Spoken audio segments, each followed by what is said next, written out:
about Don't Ask, Don't Tell, they simply cannot provide their input on this without risking being thrown out of the military.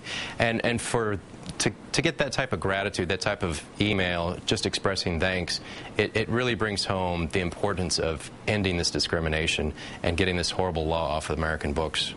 Former Air Force Major Mike Almy, discharged from the military under Don't Ask, Don't Tell. Thank you again for your time, sir, and thanks for your service. Thanks for having me, Rachel. As you First Amendment enthusiasts may know, this is Sunshine Week, a nationwide initiative by journalists and public interest groups to encourage more open access to government information, which is becoming an awkward issue for the Obama administration. Despite claims that it would be the most transparent administration in history, an analysis by the Associated Press finds the Obama administration turned down Freedom of Information Act requests last year more often than the Bush administration did in the year before. About 70,000 requests in 2009 compared to 47,000 requests in 2008.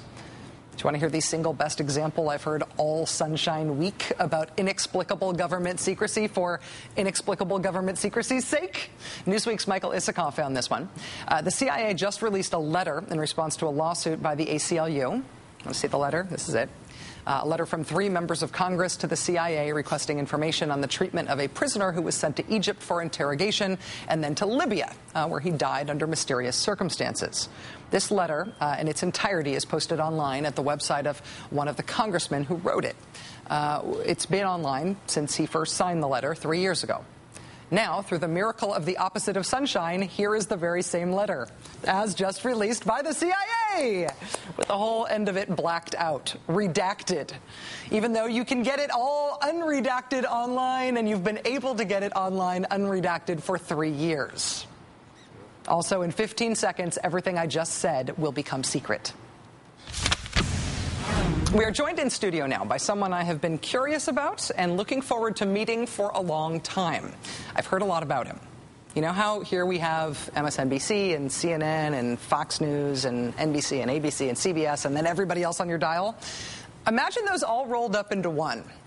That is, very, very roughly speaking, that is the situation in Afghanistan that is enjoyed by Tolo TV.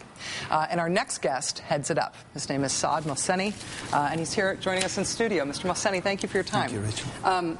I know that I am speaking roughly, that you're not exactly that dominant in Afghanistan, but how much do you dominate the media landscape there? Well, media has been one of the great successes of Afghanistan. There are dozens of TV stations and radio stations across the country. But we do, Tolo TV has like a 55% market share in the country. But we also have the 3rd most popular network, and we have a number of radio networks nationally, so we're fairly dominant. You haven't been around for all that long. It was 2002 when you returned to the country after having been living in Australia? Correct, yes. Okay. And so what explains your massive growth over the past 8 years? Well, I think that we obviously worked very hard in that period, but there was an opportunity, obviously. There was a vacuum. There was no media in Afghanistan. As you recall, the Taliban had banned television. So it was a virgin market, and there was an enormous opportunity for us. We went back, all 4 siblings, and today we have about 700 employees, and as you said, we're fairly popular. Well, what are the technological challenges of coming into a market in which television has been banned? How much of the population, both in Kabul and outside Kabul, actually had access to TV? And then are they getting you on open-air broadcasts, or are they getting you on satellite? Both. Okay. It's mostly open-air, and the challenges are numerous. There's no security, there's no electricity, there's no water. So all of these challenges you face on a daily basis. And of course, we don't even have internet. We have to use satellite for internet connectivity. But it's something that we've adjusted, of course, and almost half the population now watches television from virtually 0. So it's been driven by the demand of the consumers. They don't have electricity, but they buy small generators, they buy small TV sets in order to watch television. And is there conservative religious opposition to people watching television? Are people taking a risk by doing it? Absolutely. Well, we face numerous challenges on a daily basis from the religious establishment who don't want television, who don't want to see men and women together on television. They want to see music on television. So it's an ongoing battle. In terms of your programming, you're not just news and information. You're also doing drama. You've gotten a little press here for Afghan Star, which is a little bit similar to American Idol, is it? It is similar, yes. How does it work? Well, if people come and they audition, and you know, we have thousands of people who audition nationally, men and women, not as many women, unfortunately.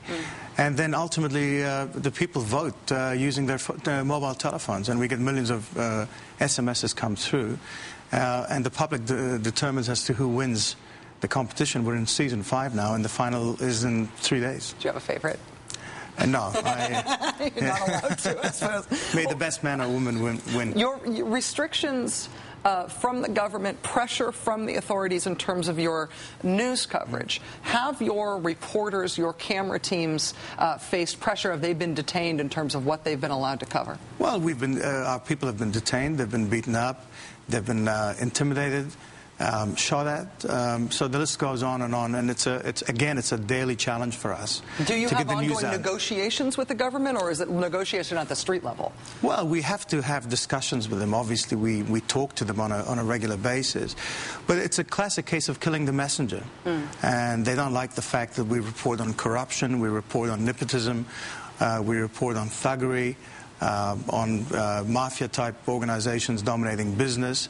So that's something that irks them from time to time, and they take us on. But it's an ongoing battle, as I said, and you know, we have survived, which is the most important thing. Saad Mohseni, your personal story of the success of you and your siblings of having done this is an amazing story. Thank you. A business story of Afghanistan, but also an incredible window into what's going on in your country. Good luck. I don't think I have anything to offer you that could be of any help, but if there ever is anything, I hope you'd ask. Well, you should come to Afghanistan. We'll host you there. Great. On TV. Nice to meet you. Thank you. Good luck to you. Thank you. Something important and hair-related is happening in the great state of Wisconsin. Kent, help me. Basically, it's business in front, party in the back. Check it out. Oh, no. Check out the best street sign in Green Bay. Mullet Place! Dude! Would it surprise you if I told you people keep stealing this sign? No, it would not. Of course, it's possible that the sign refers to any of several marine or freshwater, usually gray fishes of the family Mugillidae, having a nearly cylindrical body, also known as a goatfish or a sucker, especially of the genus Moxostoma. A larcenist ichthyologist might look up at that sign and say, "You must be mine." But come on! Some cheesehead keeps swiping the Mullet Place sign because of this.